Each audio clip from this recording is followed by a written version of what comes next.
Good morning, class. Class, this is the third chapter of history, that is the Delhi Sultans. And in this chapter, we had studied about, first of all, how Delhi became an important city around 12th century. कैसे 12th century तक आते आते दिल्ली जो एक important city बन जाती है under the rulers of Rajput dynasties. For example Tomar, Anangpal Tomar and Chauhan dynasty. Delhi एक इम्पॉर्टेंट सिटी तोमर और चौहान राजपूतों के डायनेस्टी के अंडर में आके बन जाती है. और फिर धीरे धीरे दिल्ली में जो है दिल्ली वॉल जो क्वाइंस था वो वहाँ पे मिंट होने लगता है, बनाया जाने लगता है. और फिर धीरे धीरे दिल्ली का ट्रांसफॉर्मेशन होता है और दिल्ली में बहुत सारी कई दिल्ली सुल्तानों ने कई सिटीज़ भी बनाई थी, जैसे कि दिल्ली इकोना, सीरी, जहाँपना. फिर हमने देखा कि 12th सेंचुरी से लेकर के 15th सेंचुरी तक जो टाइम पीरियड था वो किसका था? राजपूत डायनेस्टी के बाद टर्किश रूलर का था, जिसमें कुतुबुद्दीन ऐबक, इल्तुतमिश, रजिया बलबन थे. फिर खलजी डायनेस्टी का था. फिर Tughlaq dynasty, Syed dynasty and Lodi dynasty. तो राजपूत डायनेस्टी के बाद इन 5 डायनेस्टीज़ का दिल्ली सल्तनत पे दिल्ली पर शासन था. फिर हमने देखा था कि जो दिल्ली सुल्तान है उनके बारे में हमें कैसे मालूम चलता है. तो इंस्क्रिप्शन से, क्वाइंस से, आर्किटेक्चर से तो हमें बहुत सारी इन्फॉर्मेशन मिल जाती है, लेकिन जो स्पेशली वैल्यूएबल मटेरियल था जहाँ से हमें मेडिवल हिस्ट्री के बारे में पता चलती है, दिल्ली सुल्तान्स के बारे में पता चलता है, दैट वाज तवारीख. तवारीख जो था that was written in Persian language. And जो तवारीख के जो ऑथर होते थे वो बहुत ज़्यादा लर्नेड मैन होते थे. वो एडमिनिस्ट्रेटर्स भी होते थे, राजा के पोइट्स भी होते थे, कोटियर्स भी होते थे, सेक्रेटरीज भी होते थे. वो कभी कभी किंग को, जो रूलर्स था, उसको एडवाइस भी करते थे उसकी गवर्नेंस के लिए, है ना. और जो राज्य में घटने वाली जो इम्पोर्टेंट इवेंट्स होते थे उसको वो लिखा करते थे अपनी तवारीख में, है ना. तवारीख का मतलब क्या हुआ? हिस्ट्री. तवारीख बना है किस शब्द से? तारीख से बना है. तारीख मतलब डेट, और हर एक डेट को जो जो इम्पोर्टेंट इवेंट्स होती थी उसको वो लोग लिखते थे. ओके, तो ये सब हमने पढ़ लिया है. फिर हमने आगे पढ़ा था रजिया सुल्तान के बारे में, जो इल्तुतमिश की बेटी थी और उस समय कैसे वो she was more able and qualified woman compare to her other 4 brothers. But the nobles at that time was not very happy to see her rule. उसके रूल को देखते हुए जो वहाँ के सामंत थे वो लोग बिल्कुल भी खुश नहीं थे, क्योंकि उनका ये मानना था कि how can a lady became a ruler in medieval history. And you already know that Razia Sultan जो थी वॉज ओनली वन लेडी, जो कि उसने पूरे इंडिया के ऊपर जो है मेडिवल इंडिया की जो पहली लेडी रूलर हम रजिया सुल्तान को कह सकते हैं. ठीक है. और मेडिवल की क्यों, एंशियंट की भी, मेडिवल की भी, है ना. फिर हमने आगे देखा था कि मिन्हाज सिराज जो थे, जो उनके हिस्टोरियन क्रॉनिकलर थे, उन्होंने क्या कहा था रजिया सुल्तान के बारे में. ये सब हमने पीछे पढ़ चुका है ना.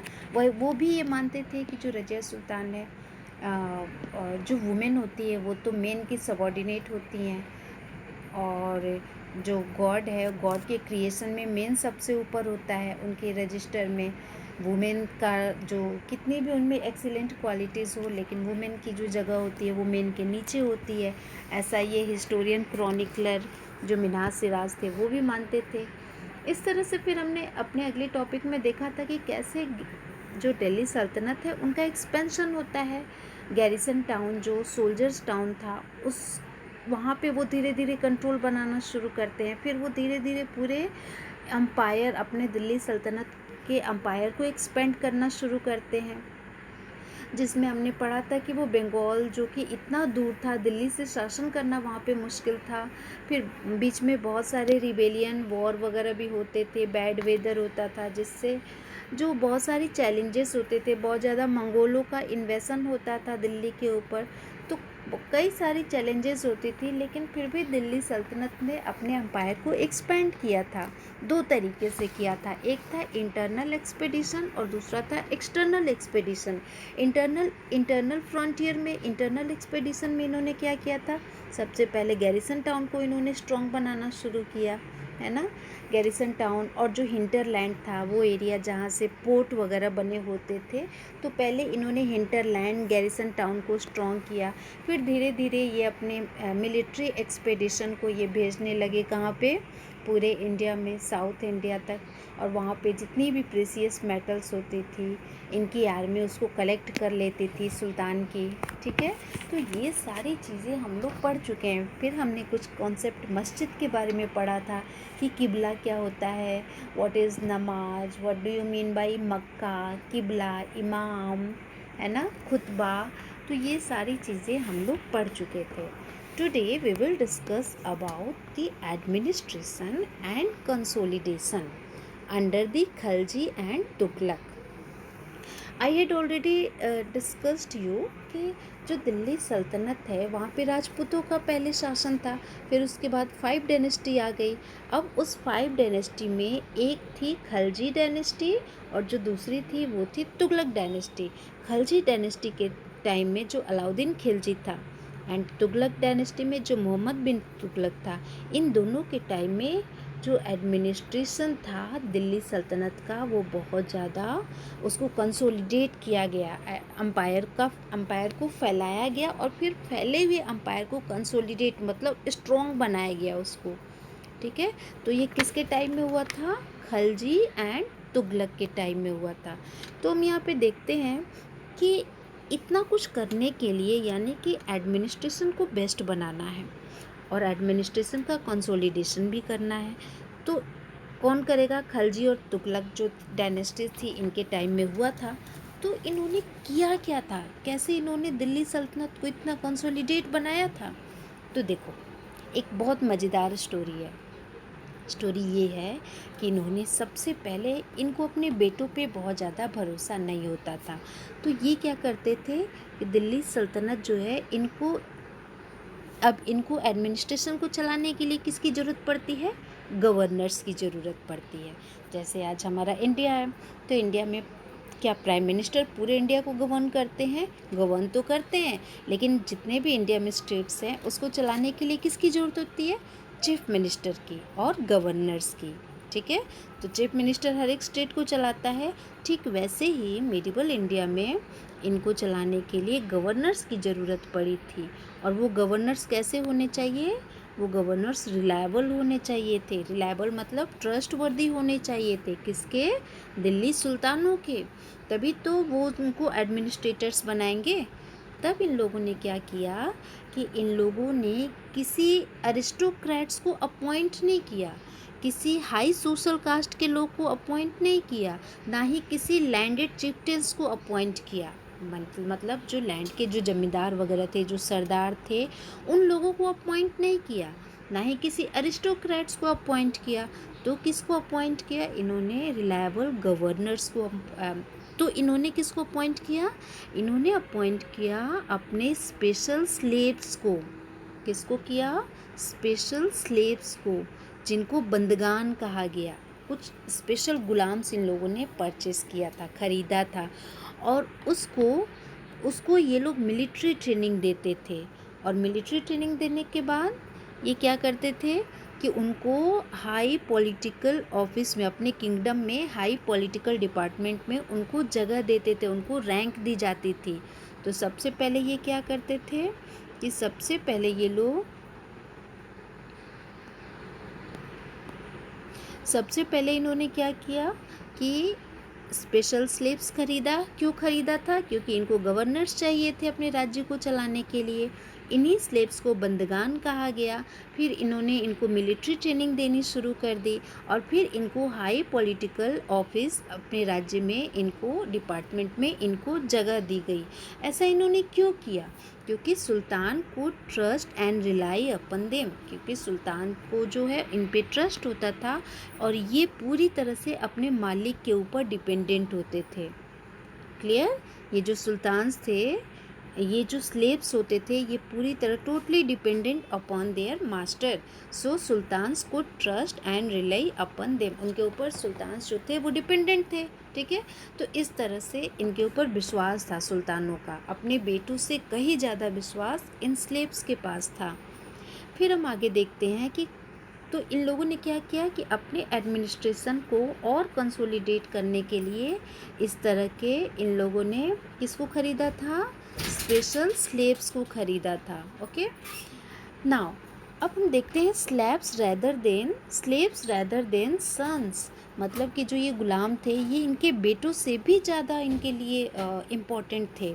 कैसे इम्पोर्टेंट थे कि जो खलजी एंड तुगलक होते थे, इन लोगों ने इस डायनेस्टी के जो रूलर्स होते थे उन्होंने क्या किया था, उनका ये मानना था कि इनको जो ये स्लेव्स हैं इनको दिया जाएगा क्या, हाई पॉलिटिकल पोजीशन अपने किंगडम में। अब एक वर्ड आता है क्लाइंट वो लोग होते थे जो किसी के प्रोटेक्शन के अंडर में रहते थे, मतलब जिनको जिनको प्रोटेक्शन दिया जाता था ताकि ये लोग भी स्लेव्स की तरह डिपेंडेंट हो जाएं और इन लोगों का भी यूज़ किया जाए पॉलिटिकल। इनको ये कहाँ पे यूज़ करना था, तो जो ये क्लाइंट्स होते थे who were often their clients, मतलब ये सुल्तानों के ये भी क्लाइंट्स होते थे, and they were appointed at generals and governors, तो कुछ को जनरल्स बना दिया जाता था आर्मी में और कुछ को गवर्नर्स बना दिया जाता था। तो कभी कभी क्या होता था कि स्लेव्स एंड क्लाइंट्स, अब जो ये स्लेव्स हैं, ठीक है, अब जो ये स्लेव्स हैं और जो क्लाइंट्स हैं ये लोग क्या होते थे, ये अपने मास्टर्स के प्रति लॉयल होते थे। स्लेव्स अपने मास्टर के प्रति और जो क्लाइंट्स होते थे वो अपने पैट्रन्स के प्रति। पैट्रन्स का मतलब जो उनको प्रोटेक्ट करता था, जिनके शरण में वो लोग रहते थे, तो ये लोग अपने अपने मास्टर्स के प्रति लॉयल होते थे, but not to their heirs, लेकिन उनके बेटों के प्रति लॉयल नहीं होते थे, ये सिर्फ अपने मास्टर के प्रति लॉयल होते थे। क्लियर। तो अभी क्या हुआ कि तो जो सुल्तान के बेटे होते थे उनके साथ इनकी कभी कभी कन्फ्लिक्ट हो जाया करते थे, क्योंकि मैंने कहा ना कि ये हमेशा अपने मास्टर्स के प्रति, अपने पैट्रन्स के प्रति लॉयल होते थे, ना कि उनके बेटों के प्रति। तो जो बेटे अपने स्लेव्स को रखते थे तो इन लोगों के बीच आपस में कन्फ्लिक्ट हो जाते थे between the old and new nobility. Okay, तो कभी कभी इससे क्या होता था कि अच्छा, ये जो पेट्रोनेस देते थे, पेट्रोनेस देने का मतलब क्या हुआ कि ये जिनको अपने अंडर में रखते थे, जिन स्लेव्स को या जिन क्लाइंट्स को, तो ये बहुत हम्बल होते थे। ये स्लेव्स जो होते थे अपने अपने मालिक के प्रति बहुत ज़्यादा लॉयल एंड हम्बल होते थे। और ये लोग, कुछ ऐसे भी सुल्तान्स थे जो बहुत ही लो एंड बेस बर्न लोगों को अपने संरक्षण में रखा था, मतलब बहुत ही लो कास्ट के लोगों को अपने अपने अंडर में रखा था, और उनको हाई ऑफिसेस भी दी थी, यानी उनको हाई रैंक भी दी थी, जिसको क्रिटिसाइज़ किया था तवारीख के ऑथर्स ने। तवारीख के जो लेखक थे उन्होंने इस बात की क्रिटिसाइज़ की थी कि ये जो दिल्ली सुल्तान्स हैं ये अपने हाई ऑफिस में, मतलब अपने राज्य को चलाने के लिए ऊंची हाई रैंकिंग दे देते थे, इन लो बेस बर्न लोगों को दे देते थे। देखो एग्जाम्पल के लिए यहाँ पे जो सुल्तान मोहम्मद बिन तुगलक है, तो उसने एक बार्बर को अपॉइंट किया था, एक कुक को अपॉइंट किया था, 2 गार्डनर्स को अपॉइंट किया था।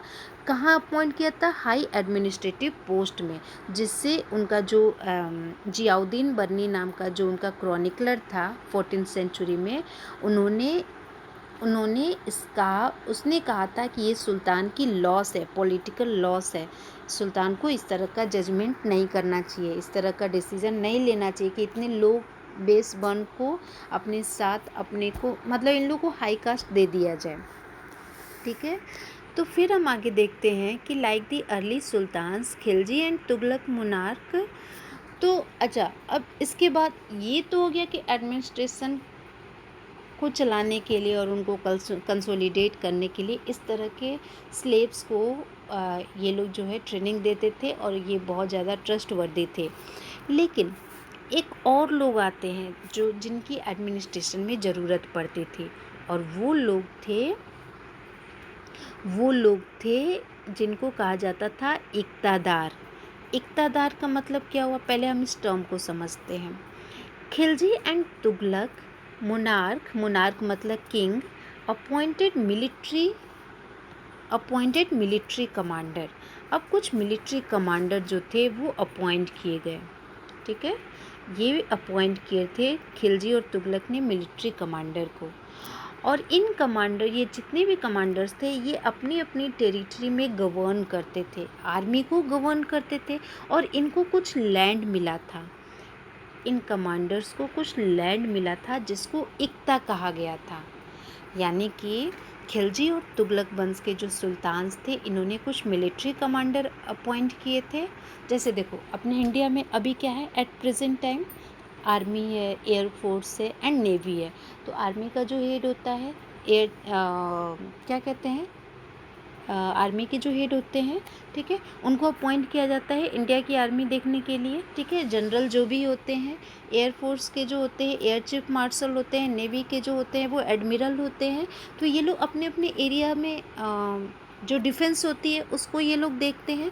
ठीक वैसे ही मेडिवल पीरियड में जो ये दिल्ली सल्तनत के जो खिलजी एंड तुगलक डायनेस्टी के जो लोग थे, इन लोगों ने क्या किया था, अपॉइंट किया था किसको, मुक्ति को ही इक़्तादार कहा गया।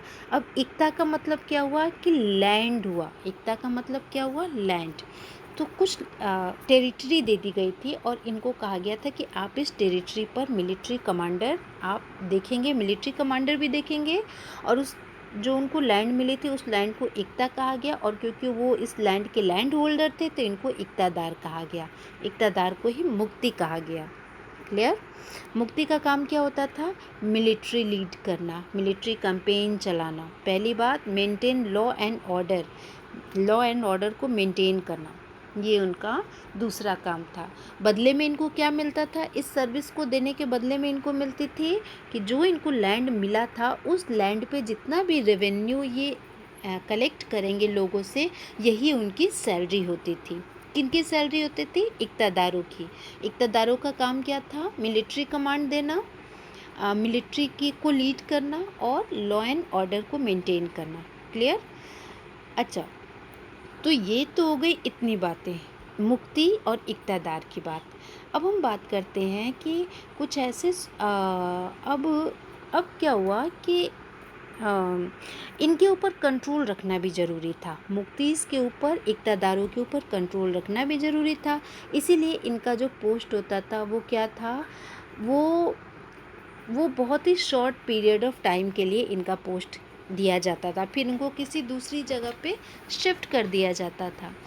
और कभी कभी बहुत ही हार्श कंडीशन में, बहुत ही बुरी जगह पे भी इनकी जो सर्विस थी वो लगा दी जाती थी, ठीक है। जैसे हमारे यहाँ पोस्टिंग होती रहती है ना, ट्रांसफ़र होता रहता है ना, जो आईएएस होते हैं, आईपीएस होते हैं, ठीक है, तो उन लोग की भी पोस्टिंग होती रहती है। एक जगह उनको नहीं रहने दिया जाता है कि ताकि ये अपनी कहीं मनमानी न करने लगे।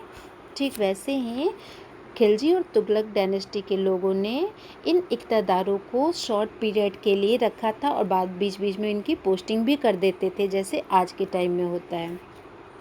अब क्या हुआ कि एक अकाउंटेंट, ये अपने इन सब टेरिटरी में अकाउंटेंट को भी अपॉइंट किए थे। किसने किया था, अलाउद्दीन खिलजी और मोहम्मद बिन तुगलक ने। तो इन्होंने क्या किया था, अपॉइंट किया था। अब ये अकाउंटेंट क्या करेगा, अकाउंटेंट ये काम करेगा कि जितना भी इनको रेवेन्यू मिलता था लैंड से, उसको चेक करना, check the amount of revenue की अमाउंट को चेक करना होता था। और जो ये लोग टैक्स लगाते थे, ये सही टैक्स लगाए हैं कि नहीं, जो स्टेट ने प्रिस्क्राइब किया है ये उसी टैक्स को लगा रहे हैं कि नहीं, या फिर अपनी मनमानीपन कर रहे हैं। तो इन सब चीज़ों को देखने के लिए इनके ऊपर अकाउंटेंट रख दिया गया था, ठीक है। तो ये था अकाउंटेंट का रोल। तो इससे हमें पता चलता है कि किस तरह से दिल्ली सल्तनत में खिलजी और तुगलक डायनेस्टी में, अलाउद्दीन खिलजी एंड तुगलक डायनेस्टी में मोहम्मद बिन तुगलक ने अपने राज्य के एडमिनिस्ट्रेशन को चलाने के लिए, उसको कंसोलिडेट करने के लिए क्या क्या तरीके यूज़ किए थे। अब हम आगे पढ़ते हैं कि एज ए दिल्ली सल्तनत ब्रॉड द हिंटरलैंड। अब जैसे जैसे दिल्ली सल्तनत का जो है कंट्रोल अपने हिंटरलैंड यानी कि उसके पोर्ट जहाँ पे सामानों को जहाज़ों में लाद दिया जाता था, है ना, तो उस जगह से क्या होता था, उनका जैसे जैसे इनका कंट्रोल बढ़ता गया तो ये क्या करते थे, ये उन सब जगहों के जो लैंडलॉर्ड होते थे उनको कहते थे कि ये इनकी अथॉरिटी को एक्सेप्ट करे। ठीक है, तो फिर यहाँ पे आगे क्या होता है कि जो अच्छा, अलाउद्दीन खिलजी जो सुल्तान के एडमिनिस्ट्रेटर्स थे वो क्या करते थे, वो लैंड को मेज़र करते थे। अच्छा, ये कुछ और भी तरीके करते थे, जैसे कि लैंड को मेज़र करना, और लैंड को मेज़र करके रेवेन्यू को कलेक्ट करना होता था। ये 3 तरह के अलाउद्दीन खिलजी ने 3 तरह के टैक्स लगाया था। एक होता था कल्टीवेशन पे जो टैक्स लगाया था, एक टैक्स लगाया था इसने कैटल के ऊपर, और एक टैक्स लगाया था हाउसेस के ऊपर। तो कल्टीवेशन ये किसने लगाया था, अलाउद्दीन खिलजी ने। तो अलाउद्दीन खिलजी ने कल्टीवेशन के ऊपर जो टैक्स लगाया था, खराज कैटल के ऊपर और हाउसेस के ऊपर। तो इस तरह के टैक्स लगाए थे जिससे इनका रेवेन्यू भी अच्छे से कलेक्ट होता था। ठीक है, तो ये हो गई रेवेन्यू की बात। आगे हम ये देखते हैं कि it is important to remember that, last paragraph में, कि जो large part of this subcontinent remain, क्योंकि अब जो दिल्ली सल्तनत का जो एम्पायर था वो बहुत बड़ा हो चुका था, तो it was difficult to control distance provinces जैसे कि बंगाल। तो बंगाल जैसे दिल्ली से बंगाल को कंट्रोल करना बहुत मुश्किल हो रहा था, और कभी कभी सदर्न इंडिया भी अब तो दिल्ली सल्तनत के एम्पायर में जुड़ गया था अलाउद्दीन खिलजी के टाइम में, क्योंकि इनके टाइम में जो एक्सपेंशन था एम्पायर का वो बहुत ज़्यादा हुआ था।